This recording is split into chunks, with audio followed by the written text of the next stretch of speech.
इथं ही शेती आहे. हे सोडून आणि आपण सॅम्पल घेऊ शकतो.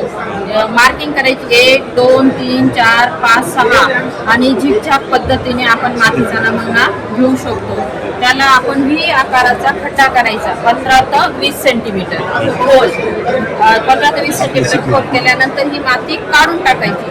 नंतर पट्टीच्या साह्याने ही बाजू खरडून एका घमेल्या 5 ते 6 ठिकाणची माती जमा करून एका झाडाखाली गोणीच्या वरती, स्वच्छ गोणीच्या इथे वरती हे सगळी एकत्र करायची. ही माती एकत्र झाल्यावर याचे 4 भाग करायचे. 4 भाग झाल्यानंतर हे 2 भाग साईडला टाकून द्यायचे आणि हे 2 भाग एकत्र करायचे. त्याचे परत 4 भाग करायचे.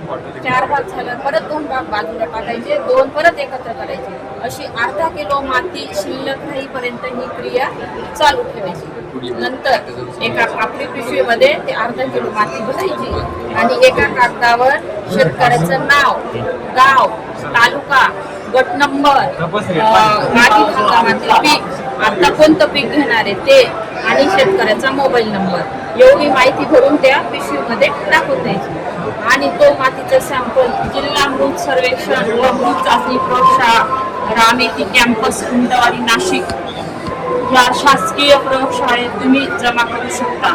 त्याच्यासाठी हे नमुन्याचे प्रकार आहे, कोणत्या कोणत्या प्रकारची तपासणी. त्याच्यात सर्वसाधारण तपासणी 35 रुपये फी आहे. त्याला पीएच, क्षारता, सेंद्रिय कर्ब, नत्र, स्फुरद व पालाश अशा 6 प्रॉपर्ट्या चेक केल्या जातात. विशेष तपासणी केली तर त्याला 275 रुपये फी आहे.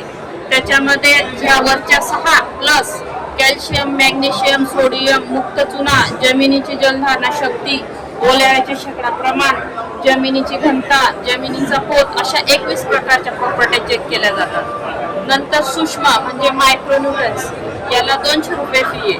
त्याच्यात तांबे, लोह, मंगल व जस्त अशा 4 प्रकारच्या प्रॉपर्ट्या चेक केल्या जातात. आणि पाण्याची तपासणी करायची असली तर 50 रुपये फी आहे. पाण्याचा सॅम्पल घेताना विहिरीचं जर पाणी असेल, विहीर किंवा बोर, तर 10 ते 20 मिनिटं मोटर चालू करायची.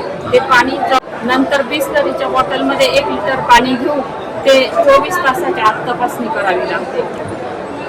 त्याच्यामध्ये pH, EC, calcium, magnesium, sodium, पालाश, कार्बोनेट, बायकार्बोनेट, सल्फेट, क्षार, सोडियम, मुक्त चुना, कटायनचे प्रमाण, पाण्याची प्रत एवढे चेक करून तुम्हाला रिपोर्ट मिळतील.